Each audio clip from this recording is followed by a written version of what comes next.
This video is brought to you by Simply Wall Street.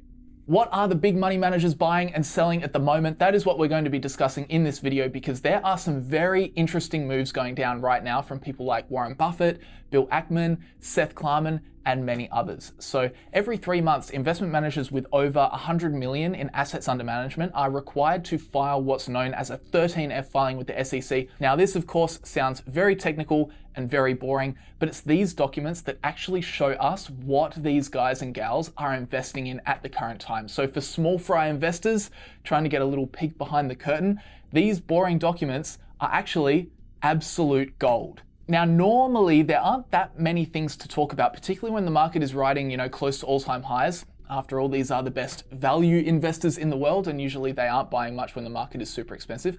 But this time we have some very interesting things to talk about. And I want to start this list with the granddaddy himself, Mr. Warren Buffett, because arguably the biggest news story of this round of 13F filings is that Berkshire Hathaway just tripled their position in Google A shares, and they added $1 billion of C shares. And the difference between A and C shares is that you get voting rights with the A shares, but not the C shares. So the A shares are now worth $15.6 billion, and that slots in as Berkshire's 7th largest position. But the question here is, was this really Buffett? Now, we do know that despite Buffett stepping down as CEO of Berkshire, he does still preside over major equity investments at Berkshire. But at the same time, he's been very clear that many of these technology companies that are in the Mag 7 are very far outside his circle of competence. He's also noted that despite being involved, the final decision on all matters now rests with Greg Abel. So in all honesty, I wouldn't be surprised if this investment was actually led by Greg. But it's a little bit besides the point. The real question is, why is Berkshire buying Google? And I think this question has a simpler answer than people think. Google is an exceptionally strong business. It's a wonderful company at a reasonable price. As you can see from Simply Wall Street, Google has grown their revenue and earnings exceptionally well over time with no real evidence of that slowing down. They are very cash flow positive. Their balance sheet is rock solid with way more cash on hand than they have as total debt. Honestly, it's one of those rare financial fortresses, kind of like Berkshire Hathaway in that respect. Now, there is of course some risk with the challenge of LLMs to their core Google search business, but they are also very much in the AI race as well with Gemini, and they are certainly better capitalized than some of their main competitors like ChatGPT or OpenAI. The one question with Google though, of course, comes down to value. It's a very high quality business, but does it cost too much? And as you can see from the valuation metrics, certainly doesn't look like Google is the best bargain of all time, 17% overvalued based on the inbuilt discounted cash flow analysis with a current price to earnings ratio of about 30. So it isn't what I would call, a cheap stock, but for what it is, it's also not crazy expensive, because remember, you would definitely expect to pay a premium based on quality, their moat, their growth, their balance sheet. So I think this is honestly just a case of Greg Abel or Warren Buffett buying a wonderful company at what they would call a fair price. So that's the Google buy. Then other news out of the Berkshire portfolio is that either Buffett or Abel are back flirting with the airlines. They've added a $2.6 billion position in Delta, which is interesting because Buffett has been burnt a few times before by airline stocks. They've also reduced 35% in Chevron this quarter.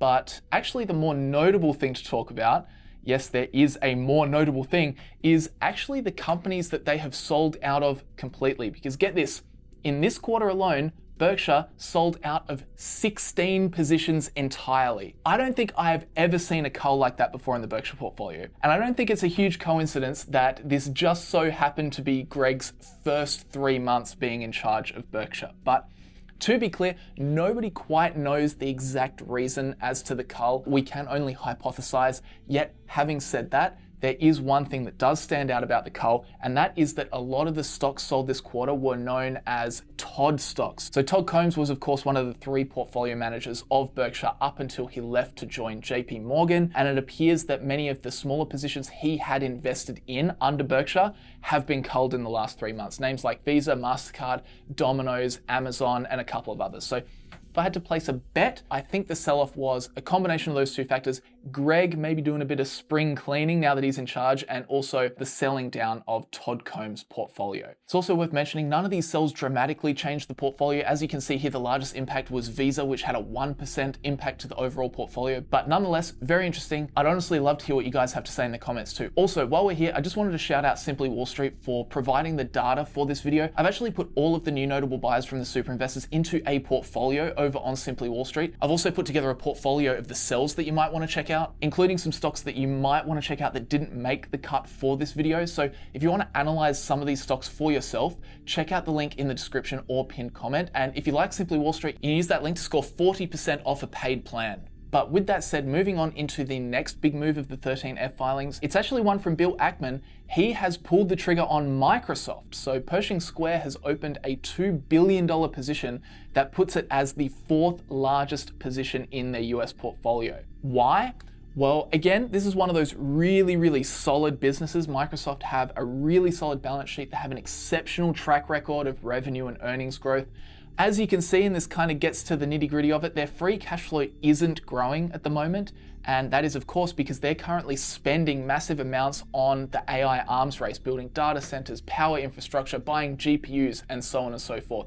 And honestly, that has spooked quite a few investors who are now starting to doubt whether they're going to actually see a solid return on this just gigantic investment. Having listened to Bill though, I listened to him speak at ValueX recently in Omaha. I do know for a fact he does not see that as a problem. That is his opinion. He does not see that as a problem. But with so many other investors selling, it did actually cause Microsoft to fall up to 25% across Q1.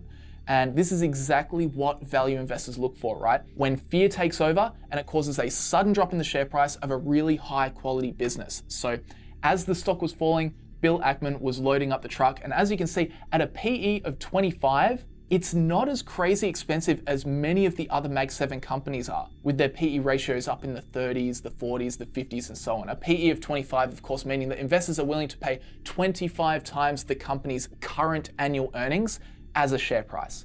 Then, as we can see from the discounted cash flow perspective, Simply Wall Street has it as 27% undervalued from their inbuilt calculator. So you can understand why a big value investor like Ackman that isn't worried about the AI spend has decided that now, or Q1 when it was even cheaper, is the time to buy. Also, one more bit of news out of the Pershing Square portfolio. Bill has actually gone the opposite direction to Berkshire, basically selling out of his position in Google in the last quarter. You can see Ackman has basically sold the entire position there. And in other news, he's also added 20% to his Amazon position over the last 3 months, which now moves up into the second slot in the Pershing Square portfolio. And that leads us directly into the next big news story of the 13F filings. And that is that Seth Klarman, the author of Margin of Safety himself, has also added to his position in Amazon, increasing the size of the bet by 47%. So Klarman has really doubled down on Amazon. It sits as his number 1 stock, taking up 12.7% of Baupost's US portfolio. And it certainly looks like he has timed this one to absolute perfection. Have a look at the 1-year stock chart. As you can see, in early February, the stock fell about 18%. Yes, in the matter of literally a week, the market believed Amazon's entire business was suddenly worth 18% less than the week before. And honestly, this is why we have to keep an eye on our watch list constantly. Sometimes the market can overreact and it can panic very, very quickly. And this was one of those times. But why did it drop so much? Well, on the 5th of February, Amazon actually released their Q4 earnings, and it worried investors because they announced that they expected to spend roughly $200 billion in capital expenditures in 2026, mostly on AI infrastructure, AWS expansion, chips, data centers, networking, etc. So it's the same story as Microsoft, right? Although this one is a little bit more pronounced because, as you can see, while revenue and earnings are trending up, the decline in free cash flow is much more obvious. And then they came out and said, yeah, guys, sorry, it's gonna get worse. But that's the thing though, a voluntary increase in capital expenditures is not a death sentence, right? There's nothing fundamentally wrong with the business. They're just choosing to spend more money. You know, it's still been growing healthily. Analysts expect growth in both revenue and earnings to continue into the future. And at the end of the day, if something is going wrong, capital expenditures can just be paused. So to argue that an announcement of increased growth CapEx leads to the entire company being worth 18% less in 1 week, Honestly, it's just stupid. It's dumb. It's emotional, it's panic, it's not based on fundamentals, and that's also why you see it bouncing back so hard when investors realize maybe they're a bit too jumpy. And interestingly, when Amazon posted their next quarterly earnings for Q1, they noted that actually AWS growth was stronger than expected for the quarter. They reaffirmed they were supply constrained, not demand constrained, and investors relaxed. Maybe the increased spending on AI or data centers might be justified after all. So they're the kind of weird short-term moments of panic that these guys look for, and in this instance, Seth Klarman and Bill Ackman both capitalized. So overall, they're the main stories out of the 13F filings this time around, but there were a few more things of note. Lee Lu from Himalaya Capital, who used to manage money for Charlie Munger, just sold 71% of his Bank of America position, which is quite notable, but I don't have much information I can add to that beyond the fact that he sold it. Monish Prabrai didn't do all that much. He did sell out of Valaris and reduced 25% in Transocean, which are both offshore drilling companies. He still keeps that bet on metallurgical or coking coal. And another bit of news actually out of Bill Ackman was he finally sold out of Hilton, which has been a stock in his portfolio all the way back to 2018. And one more thing, I saw that Howard Marks opened a new position in Pinduoduo, although when I went and looked at it, it turns out this is a $493,000 position out of a $4 billion portfolio. So probably not that groundbreaking. And with that said, that is just about it. Just to finish off, I again wanted to remind you that I've actually put together 2 portfolios that you can check out over on Simply Wall Street, the notable super investor buys, and I've also done one for the notable sells as well. So definitely check out those 2 portfolios if you're keen to learn more about these stocks. And a reminder that using the link in the description and pinned comment will get you 40% off a paid plan. I really like their platform. I would encourage you to do a bit of an explore. You can check it out for free, no credit card required, which is awesome and very rare these days. But with that said, the only other thing I wanted to mention before we wrap up is I just wanted to say a massive thank you to you guys for sending me your photos with the book. It's very exciting to finally see copies in hands, on bookshelves. I know you're probably sick of me talking about it at this point, but I do just want to reiterate that I am very thankful for all of those who have picked up a copy. Wiley US really took a chance on this book. The truth is, not that many people care for the slow, deliberate, rational Buffett approach in a world of, flashy, fast-paced investing strategies, crypto speculation and whatnot. So for me, I really wanted to do my best in repaying their faith in me. So I'm sorry if it's been a lot with the promo, but I very much appreciate your support with it all. So thank you guys. You guys are great. Have a good day. If you made it this far into the video, drop a like, leave me a comment saying that you got to the end. All right, take it easy. I'll see you in the next one.